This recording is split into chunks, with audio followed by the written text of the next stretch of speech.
Alex took a slow and even breath, being as silent as possible. He had taken his time to slowly climb to his position near the top of the gimaj tree. Its large leaves provided excellent cover and allowed him to take his time scouting his target. At that height, he was able to see most of the compound's interior. The splotches of dirt, along with the bits and pieces of local foliage on his uniform, helped to break up his silhouette. It also masked his smell to match what was around him. He watched and waited. He was as patient as a stone. Training and a long career perfected the skill. You didn't get to be his age by being sloppy. His was a very unforgiving job, and mistakes could easily be fatal. Alex served the Terran Alliance as an infiltration and elimination specialist, or an assassin to most people. His target was inside a well-guarded facility on an alien planet. Lush vegetation and the amount of animal life reminded him of the jungles on Earth. He watched and noted the guards' patrol route's response time to some false alarms he staged with the help of some local wildlife. He picked out the obstacles to avoid, the ones he had to deal with, and the ones that would provide good cover. He spent several hours observing before slowly descending the tree, doing his best to avoid excessively disturbing the local wildlife. It was another hour of painstaking work to crawl to the very edge of the open space between the first fence and the forest edge. He was in no hurry, waiting for nightfall to make his move. The open space was a distance of 25 meters, but if he timed it right, he could just make it past the fence and into the shadow at the base of the wall. He seemed to barely move as he checked his gear was ready. No metal to jingle, all straps tightly secured. A pair of ceramic knives, one in his boot and the other on his torso harness. His uniform, gloves, and hood were made of a material to hide his heat signature. There were various pockets to let him carry a few useful objects, but lined to muffle any noise the contents made. He took some water and added enough to make a little patch of mud. He then wiped all the exposed skin on his face and neck. Not only would this help mask his heat signature, but whatever did show through the mud would be small enough that it might make the guards think it was just a small animal. He checked his watch, 13:30 a.m. local time. An hour and a half to shift change. The sentries would be losing focus by now, falling into the dull routine of patrolling back and forth.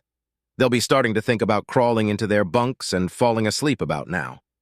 The interval between their turnaround point was getting longer as the night progressed. It was time. He set his body in position to move as fast as possible without raising more than a few centimeters off the ground. He focused on the weak spot he found in the fence. He waited until both sentries moved far enough apart to make his move. It took less than 10 seconds and another 10 to lift and slide under the loose part of the fence. The sentries had made their turns and were returning, so he found a shallow spot in the grass and stayed still. The guards didn't even notice him. They'd barely departed before he made it to the deep shadows at the base of the stone wall. He made very slow movements as he changed and removed the small covers on his fingertips to reveal a small patch of black fabric on each tip. He touched a spot on each of the gloves, and there was the slight feeling of power flowing through them. He checked on both sentries before putting his hands on the wall. The small patches on the fingertips functioned like magnets, except they could attach to anything. They would bond at a molecular level as long as they were activated. The gloves were attuned to his hand movements and could be turned on and off at the flex of his fingers. This let him crawl up the wall despite being stone and perfectly smooth. Unlike climbing spikes, it left no marks on the wall. The wearer did have to be very strong to use them for climbing without using his feet, but Alex trained frequently to keep up the strength and dexterity needed for it. He reached the top of the wall, took a quick peek at the area, and dropped to the ground. He was almost moving before he hit the ground, taking cover behind some crates. Security in the compound was almost non-existent until hitting the buildings. Checking the shadows along the wall, he found what he was looking for: a nice, deep shadow in an interior corner of a building. With another glance, he took off in a sprint, leaping at the corner of the wall and using the momentum to climb the wall, alternating feet between the two walls until he reached a ledge and pulled himself up and over. He rolled into the shadow of a ventilation duct and caught his breath. He inspected the route he wanted to take when he climbed up the side of the watchtower. It extended up another 2 stories from the middle of the enemy HQ, where his target was located. He got a glimpse of the guard when it looked out the side facing him. It was a Devorian, known for their amazing eyesight, but not such good hearing. Probably why they had the central tower. Alex took the time to move some gear around before activating the gloves and starting his climb. He worked his way up in a zigzag pattern that allowed him to move around the corner of the building as needed to avoid lights. It was a slow climb, trying to avoid drawing the eyes of sentries by rapid movement. But he was starting to tire a little, and that slowed him down a little more. He finally got up to just below the tower's ledge. Hanging with one hand, he pulled out the syringe he'd prepared before climbing. It was filled with a fast-acting sedative designed to work on Devorians. He waited until he heard the sentry's footsteps near the opposite side of the tower. With a quick peek to locate the guard, he pulled himself up and over the lip as quietly as possible. He then quickly moved to grab the Devorian's snout and hold it shut while injecting it with the sedative. It took a matter of moments for the drug to begin to subdue the sentry. Alex gently lowered the guard down, bound its arms and legs to prevent movement, and secured the snout to prevent shouting. The sedative should last at least an hour, but better safe than sorry. He also disabled the sentry's weapon, just in case. He relocated his knives to forearm scabbards and removed his boots. The fabric of the foot coverings allowed for nearly soundless movement, but still provided a grip on slick surfaces. Crawling to the roof hatch, he opened it slightly and made sure the room was empty. Seeing no one, he lowered himself to the floor and reached up to flip the latch and lock the hatch. He made his way down the dimly lit halls, avoiding the guards by ducking into empty rooms or hiding in dark corners.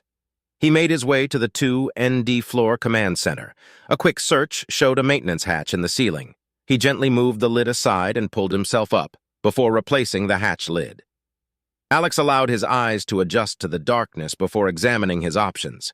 He gave a predatory grin when he heard voices coming from the command center. It let him pinpoint the exact location of his target, inch by inch, making sure he was always on something that would hold his weight.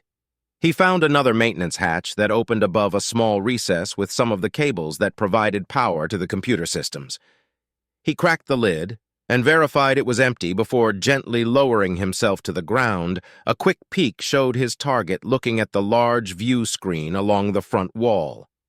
It was less than 3 meters to the target, but he also saw a pair of sentries near the exit door. He quietly drew a blade, double-checked the target, and slipped out of his hiding place on noiseless feet. The guards didn't even have time to react before he covered the distance.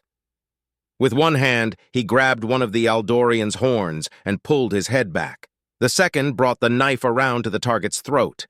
He flipped the knife so the flat part of the blade touched the neck. "You're dead," he calmly spoke to the target and then added, "You owe me another bottle of scotch." His target began to swear and then composed himself. Malnix turned to face Alex. "Put it on my tab?"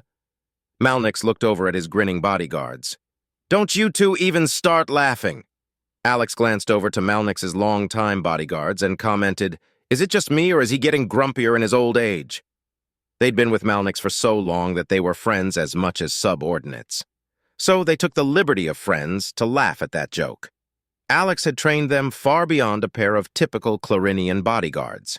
He was very fond of his old friend, and joked that he was only keeping Malnix alive until he paid up all the scotch Malnix owed him. But despite all the joking and teasing each other, all 3 of them would be dead before they let anyone get close to Malnix. Alex then got serious and looked at the guards with an unspoken question. One of the guards stated, "I didn't see or hear anything until you made the dash." The second replied, "I saw you drop down from the ceiling, but it was pure luck. I just happened to be looking at the right spot. Otherwise, I didn't notice a thing." Alex had trained them very well and respected their opinions. He wouldn't want to tangle with them in a real situation. Alex might get the target, but he'd never leave alive. Malnix looked at the 3 of them.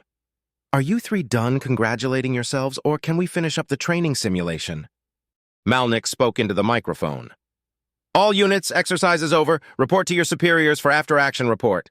Oh, probably ought to send someone up to the tower." Alex commented, I left the guard sedated and secured up there. One of the bodyguards opened the door and sent the closest guard to free their comrade. Malnik spoke up. How about we allow these two to participate in an exercise instead of being useless lumps in the background? Alex replied, that defeats the purpose of all this training. We're teaching the rookies to protect their bases, and the four of us won't always be there. Malnik sighed. These kids better shape up. These sessions are getting expensive.